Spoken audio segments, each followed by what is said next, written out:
setia. Bimbinglah Tuhan, tak pernah bersalah. Tolongku Tuhan, memikul salibmu. Tuhan pimpin kamu sempurna.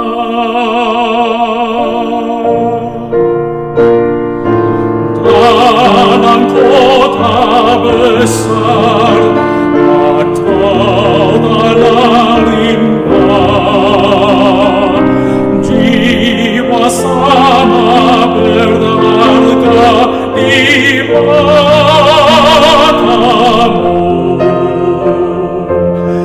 Kemana saja ku telah setia. Ku mau cinta yang dicintamu.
Saudara-saudara, di dalam seluruh kitab suci yang menulis begitu banyak kisah, begitu banyak peristiwa, begitu banyak kalimat yang berjuta-juta huruf, sebenarnya ada satu berita yang paling pokok, yaitu tentang dosa manusia dan keselamatan dari Tuhan Allah. Inilah topik yang paling penting, what is called the sin of the world and what is the deliverance and the redemption from our God. Dunia adalah dunia yang berdosa. Manusia adalah manusia yang murtad karena dosa manusia, maka dunia ini dibuang oleh Tuhan. Tapi karena cinta kasih Tuhan sendiri, dunia ini boleh kembali kepada Tuhan. Tuhan yang melihat kita murtad, yang melihat kita berdosa, yang melihat kita meninggalkan Dia, juga adalah Tuhan yang sepanjang hari melambai-lambaikan tangannya, memanggil kita, menyambut kita untuk pulang kembali ke tempat Tuhannya. Saudara-saudara, apakah arti dosa? Jikalau kita tidak mengerti, tak mungkin kita mau bertobat. Jikalau kita anggap dosa itu enteng, kita tidak akan meninggalkannya. Jikalau anggap dosa itu nikmat, kita akan menikmati dan akan senang berada di dalamnya. Tapi jikalau kita sadar kedahsyatan dosa, kebahayaan dosa, maka kita akan segera melepaskan, kita akan segera membuangnya dan kembali kepada Tuhan dengan secepat mungkin. Saudara-saudara, Alkitab berkata kepada kita, dosa bukan hanya kelakuan yang tidak senonoh saja. Lebih daripada itu, Alkitab memberikan definisi begitu banyak mengenai dosa, dan ini melampaui semua pengertian daripada hukum manusia. Di dalam bidang hukum, aku mempelajari dosa adalah pelanggaran. Di mana ada negara, di situ ada pemerintah. Di mana pemerintah, ada tata negara. Di situ ada peraturan-peraturan yang menjadi sesuatu tonggak mengatur hidup manusia yang menjadi penduduk di satu negara.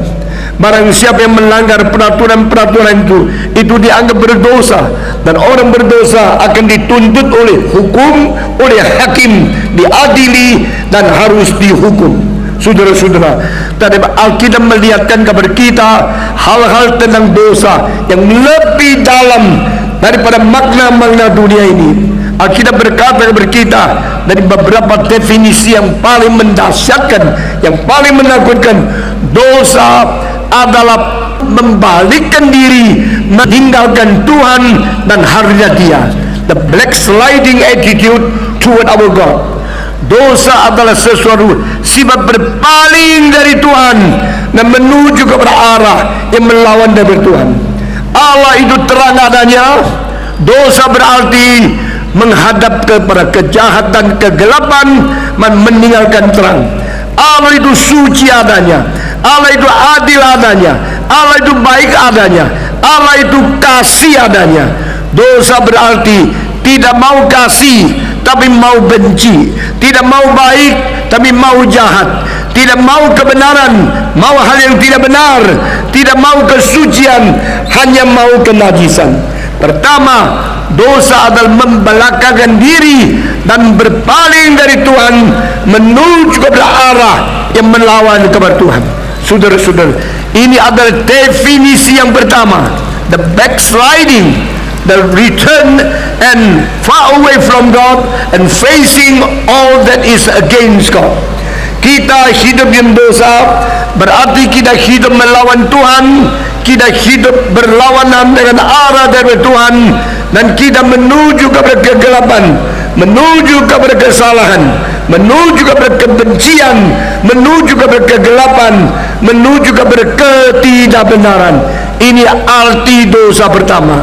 Kedua, Alkitab berkata dosa adalah penggeseran daripada identitas asli. Pada waktu Tuhan menciptakan manusia, Tuhan memberikan satu kedudukan manusia hidup sesuai kedudukan yang boleh memuliakan Tuhan. Manusia diberikan satu peta dan teladan untuk menyatakan keindahan dan identitas seperti Tuhan Allah. Apakah artinya berdosa? Dosa berarti penggeseran dari identitas yang sudah ditetapkan oleh Tuhan. When you move yourself and you apart from the original identity set by God, that is called sin. Alkitab mengatakan setan adalah malaikat-malaikat yang meninggalkan identitas aslinya. Itulah sebab setan disebut pelawan perintah kehendak Tuhan. Setan disebut yang berdosa dan mencobai manusia berbuat dosa, dan setan disebut yang menuduh segala kebajikan dari orang suci di hadapan Tuhan, karena dia sudah meninggalkan identitas yang aslinya. Identitas asli sebagai manusia, manusia dicipta menjadi wakil Tuhan. Manusia dicipta menjadi reflektor dari keindahan dan kebajikan dari Tuhan Allah. Allah yang suci, Allah yang adil, Allah yang benar, membuat manusia berada di dalam satu kedudukan merefleksikan keindahan Allah. Kita mau menyatakan, mencerminkan keindahan dari segala sifat ilahi, di mana itu dimiliki oleh Tuhan, menjadi peta teladan yang berada di diri kita. Kita harus hidup seperti Allah, karena kita dicipta serupa Allah. kita mempunyai rupa teladan seperti Allah. Ini yang disebut adalah kehendak Tuhan. Ini disebut sebagai peta teladan Tuhan Allah. Itulah manusia. Tapi manusia tidak lagi merefleksikan kesucian Allah. Manusia tidak lagi mencerminkan keadilan Allah. Manusia tidak lagi menyatakan kemurahan Tuhan Allah, karena kita sudah meninggalkan identitas yang ada pada kita, dan kita menjadi alat iblis karena kita sudah meninggalkan Tuhan, dan kita merefleksikan kejahatan, ketidakadilan, kenakalan, dan kebodohan, dan kekerasan hati, sehingga kita tidak lagi mencerminkan sifat ilahi. Kita hanya mencerminkan sifat kejahatan dari iblis. Itu disebut dosa. Ini adalah definisi yang kedua. Dosa adalah berpaling dari Tuhan. Dosa adalah meninggalkan identitas asli. Ketiga, Alkitab berkata kepada kita, dosa adalah perusak relasi.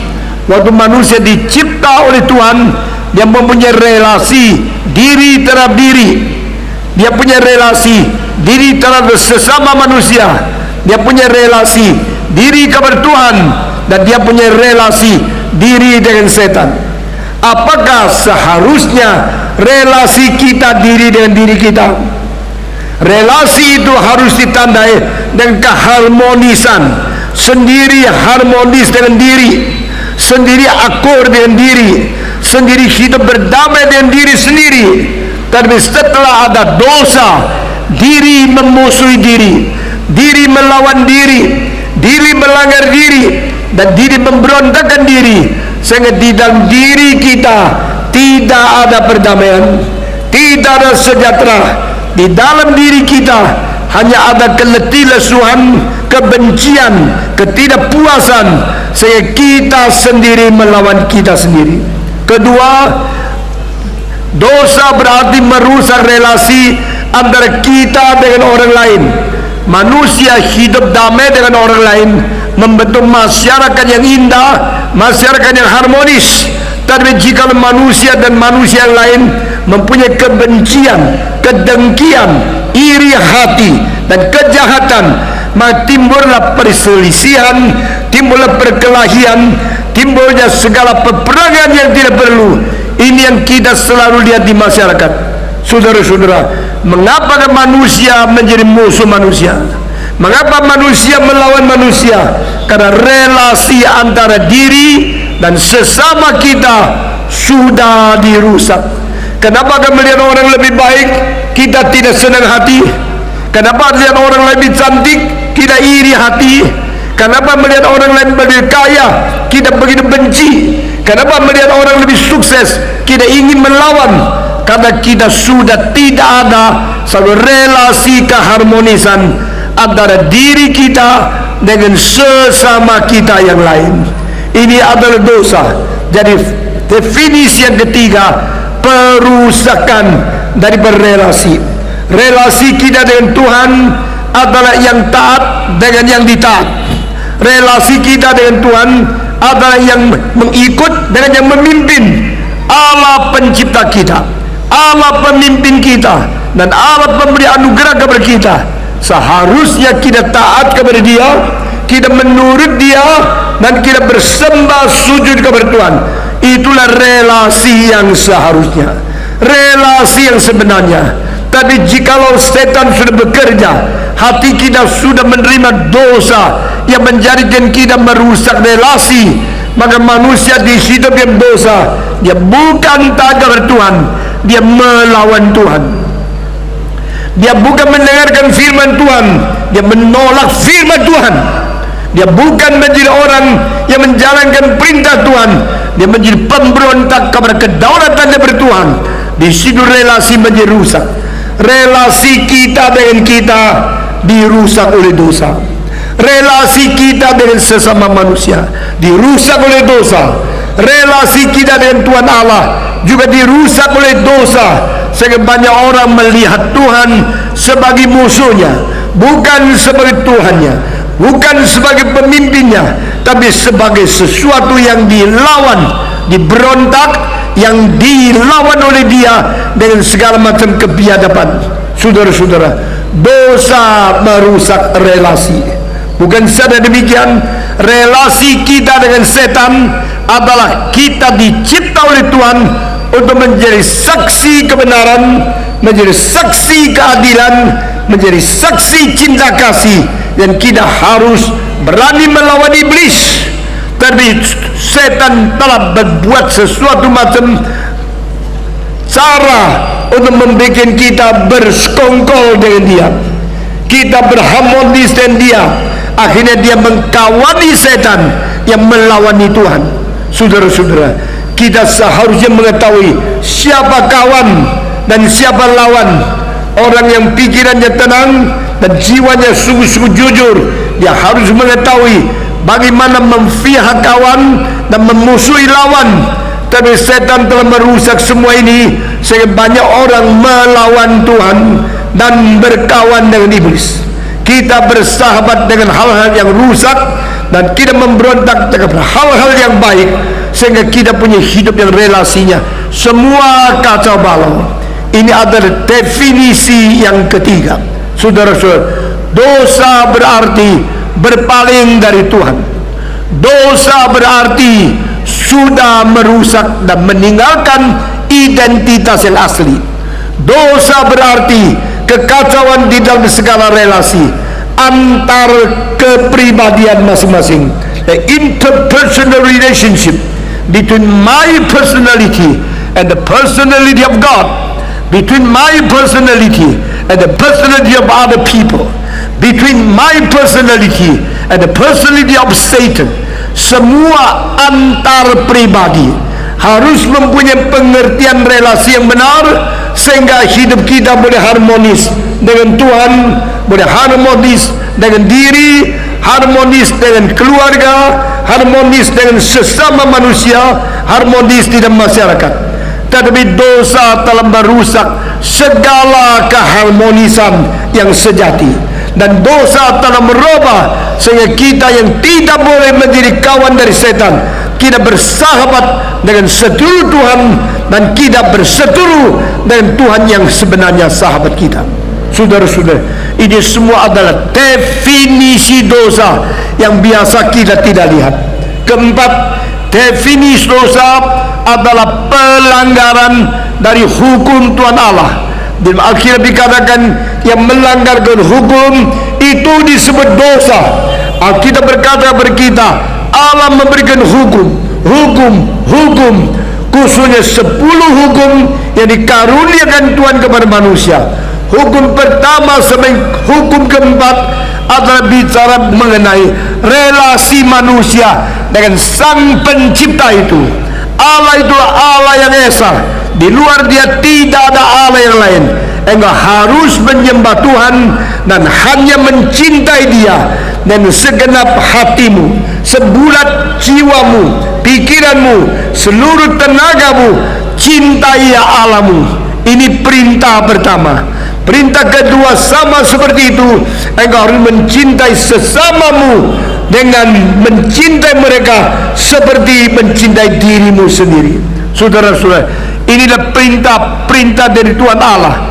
Bagaimana melalui perintah yang seluruhnya berdasarkan cinta kasih. Karena kesimpulan semua perintah adalah berdasarkan cinta kasih Allah. Jika engkau menjalankan perintah Allah, engkau perlu mempunyai cinta kasih kepada Allah. Jika engkau menjalankan perintah kepada manusia, engkau perlu mempunyai cinta kepada manusia. Orang mencintai Tuhan dan mencintai manusia, orang itu gampang menjalankan kehendak Allah. Siapa yang menjalankan kehendak Allah, itulah orang yang mencintai Allah. Barang siapa yang mencintai Tuhan, dia adalah orang yang melakukan perintah-perintah dari Tuhan. Tapi karena setan telah membuat kita berdosa, kita semua menjadi pelanggar perintah, kita menjadi pemberontak perintah, kita menjadi penolak perintah, dan kita hidup menjadi perlawanan dengan semua yang dikehendaki oleh Tuhan. Saudara-saudara, ini definisi yang keempat, saudara-saudara. Dan di dalam Alkitab masih beritahu kepada kita yang disebut dosa, masih ada definisi tidak beriman. Barang siapa yang tidak beriman, dia sudah berbuat dosa. Ketidakberimanan ini merupakan dosa pokok, dosa besar. Tidak beriman kepada siapa? Tidak beriman kepada Tuhan, tidak beriman kepada Yesus Kristus, tidak beriman kepada keselamatan, tidak beriman kepada kitab suci. Ketidakberimanan yaitu tidak percaya Tuhan itu adalah Tuhan, tidak percaya firman Tuhan adalah firman Tuhan, tidak percaya Yesus adalah anak Allah, tidak percaya keselamatan itu ada cara Tuhan menyelamatkan dan menebus dosa manusia. Semua yang ditetapkan oleh Tuhan ini merupakan sesuatu yang harus kita imani. Aku beriman kepada Tuhan, aku percaya kepada Yesus Kristus, aku percaya kepada firman Tuhan, aku percaya kepada Roh Kudus, aku percaya bahwa Yesus mati bagiku, aku percaya dia dimatikan di dalam pemerintahan Pontius Pilatus, aku percaya dia mati, dia kubur, masuk ke neraka. Aku percaya hari ketiga dia bangkit pula kembali dari orang mati. Aku percaya dia masuk ke surga. Aku percaya dia akan datang kembali dari situ untuk menghakimi orang hidup yang mati. Semua yang kita mengaku di dalam iman rasuli itu ada intisari, itu adalah bobot yang harus kita imani di hadapan Tuhan. Karena ini semua adalah ajaran daripada kitab suci. Saya percaya kita semua mengetahui yang disebut iman rasuli. Saya percaya banyak gereja setiap minggu membaca iman rasuli, berarti credo. I believe, aku percaya kepada Allah Bapa yang Maha Kuasa, Khalik langit dan bumi. Ini iman dituju kepada satu-satunya Allah, the only God, Allah yang satu-satunya, Allah yang tidak ada lagi Allah yang lain, Allah yang sejati, hanya satu. Aku percaya kepada Allah, saudara-saudara. Aku percaya kepada Yesus Kristus.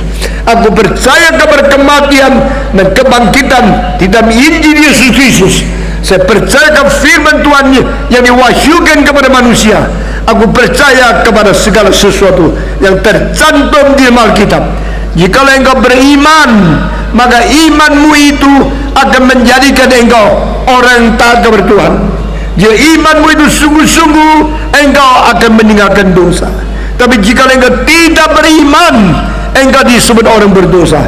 Ini definisi yang kelima. Who doesn't believe, he commits sin. Who living in unbelief, he is living in sin. Barang siapa yang hidup di dalam tidak beriman, maka dia hidup di dalam dosa. Segala sesuatu yang kurang iman itu adalah dosa.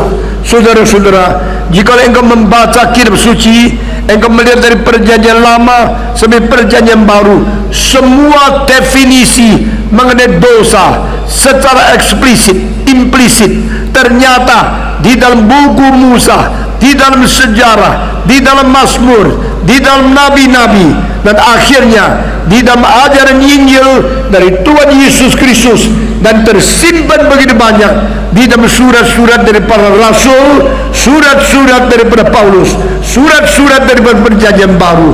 Semua mengandung ajaran beritahu kepada kita apa itu dosa. Saudara-saudara, semua sudah berbuat dosa, dan dosa itu mengurangi kemuliaan dari Tuhan Allah. Ini tercantum sebagai definisi yang salah satu yang paling penting. Dosa adalah mengurangi kemuliaan Tuhan Allah. Karena Allah mencipta manusia dengan tujuan manusia hidup memuliakan Tuhan, manusia hidup merefleksikan kemuliaan Tuhan. Itu sebab barang siapa yang hidupnya tidak memuliakan Tuhan, orang itu hidupnya berdosa. Barang siapa hidup dalam dosa, hidup dia tidak mungkin memuliakan Tuhan Allah. Apakah itu dosa? Saya kira setiap kalimat yang engkau baru dengar dari khotbah ini dimulai sampai sekarang, semua adalah inti dari prinsip Alkitab. karena dosa, maka kita kehilangan peta teladan Allah. Karena dosa, kita tergeser dari identitas asli. Karena dosa, kita merusak semua relasi interpersonal. Karena dosa, kita semua tidak lagi taat kepada perintah Tuhan. Karena dosa, kita semua mengkurangi kemuliaan Tuhan Allah. Karena dosa, kita semua menjadi orang yang takut menghadap Tuhan Allah.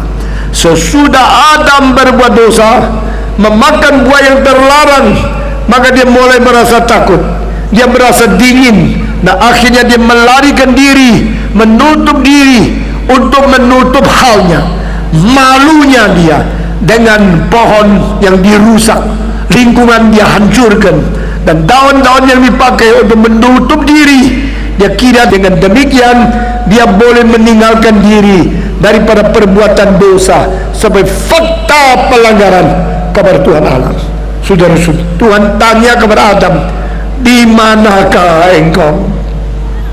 Setelah Adam berbuat dosa, Tuhan Allah tanya pertanyaan pertama, di manakah engkau Adam? Adam takut. Adam menjawab, kami ada di dalam taman, mendengar suaramu kami takut, maka kami menyembunyikan diri, kami menutup diri dengan daun-daun, kami menyimpan diri, kami sekarang tidak berani melihat engkau lagi. Kenapa engkau takut saya? Kenapa melarikan diri? Kenapa engkau menyembunyikan diri? Bukankah engkau sudah melanggar hukum? Bukankah engkau sudah makan buah terlarang? Saudara-saudara, mengapa engkau melacur, engkau takut? Mengapa engkau bernarkoba, engkau simpan-simpan diri? Mengapa engkau sudah curi uang, dia tidak berani tahu, kasih tahu sama orang lain? Karena di mana ada dosa, di situ ada ketakutan kepada kesucian Allah. Semua orang koruptor tidak berani bongkar kekayaannya. Semua orang yang uangnya disimpan-simpan dan melanggar hukum dari pemerintah, sebisa mungkin jangan membongkar kekayaannya.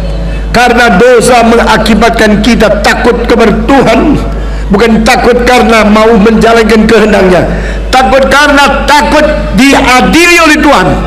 Itu sebab di mana dosa berada, di situ ada perasaan takut di dalam rohani. Kalau kita mau melarikan diri dari Tuhan, Alkitab mengatakan, siapakah bisa menyimpan dosanya dan melarikan diri daripada permukaan Tuhan? Siapa yang bisa menyimpan diri lalu tidak lagi terbuka di hadapan Tuhan? Kemanakah engkau bisa menyimpan diri? Kemanakah engkau melarikan diri? Kemanakah engkau menutup diri sampai Tuhan tidak melihat? Tuhan adalah Tuhan yang bermata seperti api yang bernyala-nyala. Dia mempunyai pedang yang bermata dua, dan dia menembusi sampai sedalam-dalamnya hati sanubari kita masing-masing. Tuhan mengetahui segala dosa yang kita perbuat. Tuhan mengetahui kita tidak ada jalan untuk melarikan diri, tidak ada jalan untuk menutup hati, tidak jalan untuk menipu hati nurani. Kita tidak ada seseorang yang bisa menipu diri, menyimpan diri di hadapan Tuhan Allah. Karena dia adalah Allah yang begitu dahsyat, Allah yang maha kuasa, Allah yang maha tahu. Dia mengerti segala dosa kita yang tak mungkin kita tutup dengan kekuatan kita masing-masing. Saudara-saudara, pada waktu Adam menutup daun untuk menutupi tubuhnya yang telanjang, dia kira dengan demikian dia hindarkan diri daripada dipermalukan. Tapi saudara-saudara, Allah melihat segala sesuatu. Dia matanya menembus segala halangan. Dia tahu sampai sedetail-detail, sedalam-dalam. Dia tahu segala dosa kita sampai tulang sum-sum kita. Tidak ada satu orang bisa menyimpan diri, menipu Tuhan. Tidak ada orang bisa menutup diri daripada mata Tuhan sendiri. Dan Tuhan berkata, Adam, keluar. Engkau tidak usah menutup diri, engkau tidak usah menutup dengan daun. Telanjangkan dirimu di hadapan Tuhan. Kalau engkau tidak buang daunmu, engkau tidak telanjang, saya tidak memakai pakaian kulit untuk menutup engkau. Jangan kira daun bisa menutup.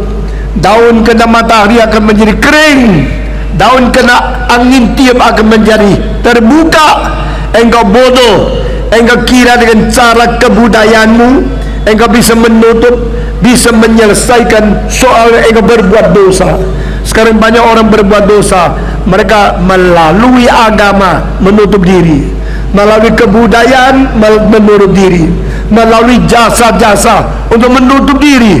Tuhan berkata, daun-daun itu bukan jasa yang bisa menutup dosamu. Merusak lingkungan tidak membereskan dosamu. Engkau mentudung-tudungi hal yang malu, itu bukan menyelesaikan dosamu. Menyelesaikan dosamu hanya satu cara, datang kepadaku, terbuka dan sungguh-sungguh jujur, lalu aku akan membuang kain dan segala daun yang kau tutup diri dan mengganti dengan pakaian yang kubikin bagimu, itu pakaian kulit. Sudah membaca di dalam Kejadian pasal 3. Setelah Adam berbuat dosa, Tuhan berkata, di manakah Adam? Keluarlah. Adam diajak keluar. Sesudah Adam diajak keluar, Adam mengaku dosa. Tidak, dia mengatakan, saya berdosa karena perempuan yang kau cipta. Perempuan mengatakan, saya berdosa karena ular yang kau cipta. Orang berdosa bukan saja tidak mau mengaku dosa, selalu mempersalahkan orang lain, seperti sendirinya tidak mungkin bersalah jikalau tidak penggoda. Sekarang dengar kalimat di bawah ini, Adam berbuat dosa karena digoda oleh Hawa. Hawa setelah makan memberikan kabar suami, suaminya ikut makan. Yang makan bersalah, tapi dia tidak rasa diri salah, dia mempersalah yang memberi makan kepada dia. Hawa bersalah, tapi Hawa tidak mengaku salah, dia menuduh ular yang membuat dia makan. Saudara-saudara, ini kebiasaan orang berdosa yang tidak mengaku dosa, tetapi mau menolak kewajiban kepada orang lain. Tuhan tidak mendengar suara. Tuhan berkata, Adam, kau akan siksa siang malam, kerja berat baru dapat makanan untuk mengisi perutmu. Dan Hawa, engkau jangan menolak dan jangan engkau menyingkirkan kewajibanmu. Engkau akan melahirkan anak, mengalami kesusahan seumur hidupmu sebagai wanita. Dan setan, engkau yang menggoda orang lain, engkau akan hidup di dalam tanah. Engkau akan seumur hidup berada di dalam tanah. Engkau makan tanah, engkau tidak akan berbahagia. Tuhan memberikan hukuman semua. Sesudah itu Tuhan berkata, Adam dan Hawa, saya sekali lagi berkata kepadamu, engkau tidak bisa melarikan diri dari hukumanku. Engkau tidak bisa menutup diri daripada mataku. Tetapi engkau juga tidak bisa menyelesaikan dosamu dengan merusak lingkungan, memetik akan daun, merusak akan pohon, lalu menutup badanmu yang telanjang dengan daun-daun daripada pohon. Aku telah menyediakan keselamatan bagimu. Aku telah menyediakan jalan keluar bagimu.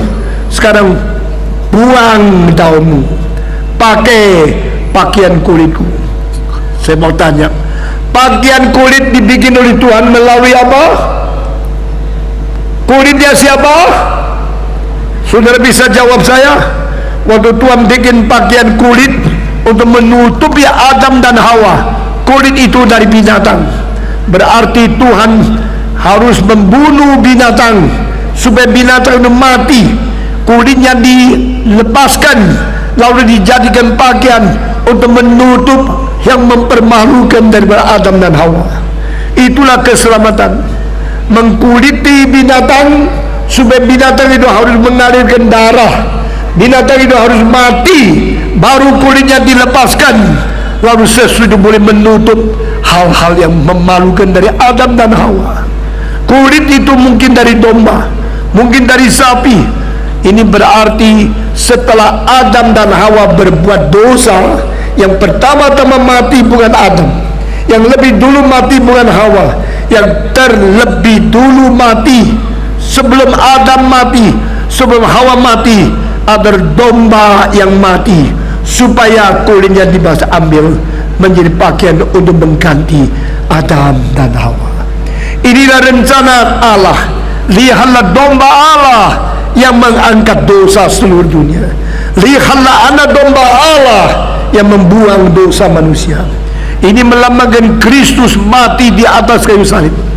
Yesus Kristus kalau tidak mati di atas kayu salib, Yesus Kristus kalau tidak menyerahkan nyawanya, tidak mengalirkan darahnya, tidak ada pengampunan dosa. Saudara-saudara, yang berdosa siapa? Adam dan Hawa. Yang mati siapa? Domba yang disembelih. Yang berdosa siapa? Engkau dan saya. Yang menanggung dosa siapa? Yesus anak Allah turun menjadi manusia. Yesus turun dari surga ke dunia menjadi manusia yang berdaging dan berdarah, supaya dia boleh menjadi manusia, supaya dia boleh mati, supaya dia boleh digantung di atas kayu salib. Dan Yohanes berkata, lihatlah anak domba Allah yang mengangkut dosa sedunia. Behold the Lamb of God who takes away the sins of the world. Allah mengetahui kita berdosa. Allah mengetahui kita suka menutup-tutup dosa. Allah mengetahui kita tidak berani mengaku dosa. Dan Allah juga mengetahui tidak ada jalan keluar dari dosa yang boleh kita sediakan bagi kita sendiri. Itu sebab Tuhan Allah mensiapkan Yesus Kristus menjadi juru selamat, mengganti engkau dan saya mati di atas kayu salib. Saudara-saudara, hari ini di dalam khotbah yang pendek ini kita memikirkan kembali apa itu dosa dan apa itu keselamatan. Dosa diperbuat oleh manusia yang berontak kepada Tuhan. Keselamatan disediakan Allah untuk orang yang berontak, dan kesediaan Allah harus mengkorbankan satu, yaitu pribadi Yesus Kristus. Jikalau Yesus Kristus tidak rela berkorban, tidak ada keselamatan. Jikalau Yesus Kristus tidak rela turun dari surga ke bumi, di bumi tidak ada penebusan.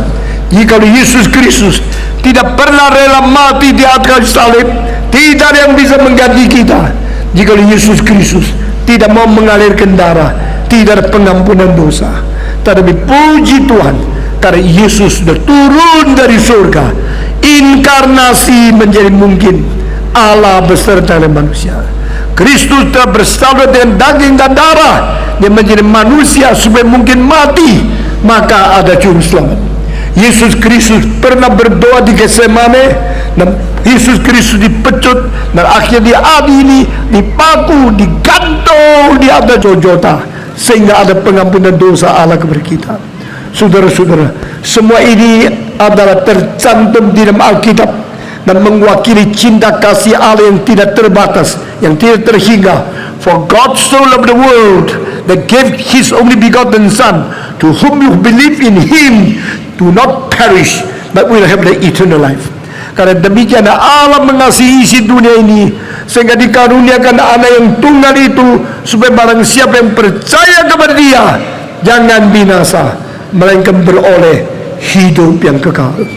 Di dalam poin terakhir tadi, dosa adalah tidak percaya.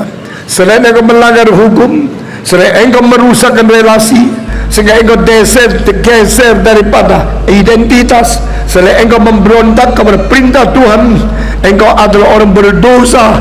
Dan dosa terbesar adalah menolak Yesus Kristus. Barang siapa yang percaya kepada Dia, dia akan diselamatkan. Barang siapa yang tidak percaya kepada Yesus Kristus, dia akan binasa. Karena apa? Di dalam diri Kristus tersimpan rencana keselamatan. Di dalam diri Kristus tersimpan penebusan. Di dalam Yesus Kristus tersimpan anugerah pengampunan dosa. Jikalau kita tidak menerima Yesus, engkau bagaimana bisa melarikan diri dari hukuman dosa? Jika engkau tidak mau mengaku Yesus, di mana engkau mendapatkan penebus yang lain? Jika engkau tidak percaya kepada Yesus, siapa yang mati bagi engkau? Siapa yang bangkit pula dari antara kematian? Siapa yang naik surga berdoa bagi engkau? Siapa yang bersyafaat untuk menebus segala dosa dan memberikan kita hidup yang baru? Hanya di dalam Kristus adalah keselamatan Tuhan Allah. Hanya di dalam Kristus adalah pengampunan dosa. Hanya di dalam Kristus adalah juru selamat yang mengganti kita menerima hukuman yang kekal dari Tuhan Allah.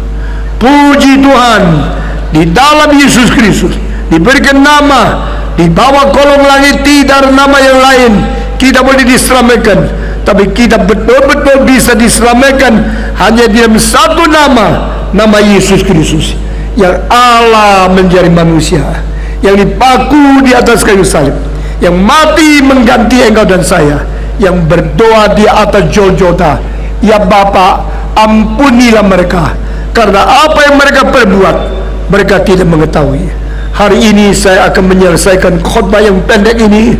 Saya menanya kepada saudara, sudahkah engkau bersiap menjadi orang yang sungguh-sungguh mengikut Tuhan seumur hidup? Saudara rela tidak menjadi pengikut Tuhan yang setia seumur hidup? Jawab saya, mau tidak saudara-saudara? Engkau mau mencintai Tuhan seumur hidup? Hanya Dia juru selamat, hanya Dia satu-satunya penebus, hanya Dia memberikan hidup yang kekal kepada kita. Mari kita berkata kepada Tuhan, di sini saya, hari ini hari yang indah.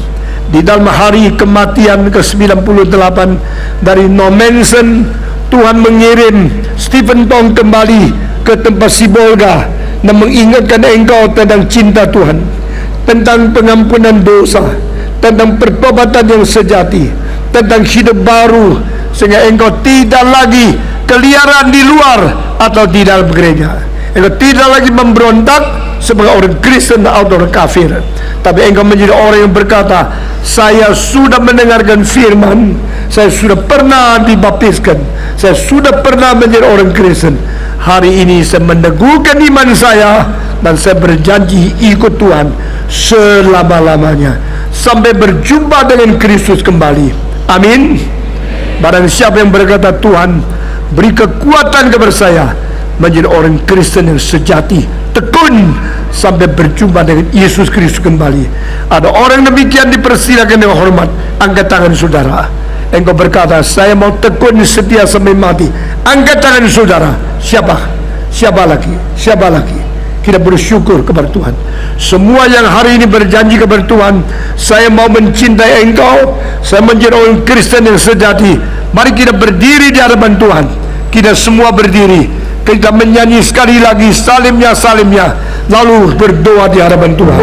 Salimnya, salimnya, selamanya mulia, dosaku disucikan oleh darah Yesus. Semua ikut saya berdoa, satu kalimat demi satu kalimat. Bapa di dalam surga, saya berterima kasih pada malam hari ini. Firman-Mu menyinari hatiku, Firman-Mu menegur hatiku, Firman-Mu menguatkan imanku.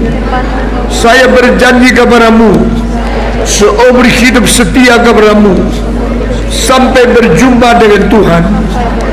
Pimpinlah saya, kuatkanlah saya, mulai hari ini berjanji di hadapan Tuhan, tidak lagi menyingkir, tidak lagi menyimpan dosa, tidak lagi berpaling dari muka Tuhan, tapi saya mau mengikut Tuhan, ikut panggilan surgawi, ikut pimpinan Roh Kudus, setia sampai mati. Dengar doaku ya Tuhan, dalam nama Yesus Kristus, penebus dan juru selamat aku yang hidup. Amin.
Tuhan.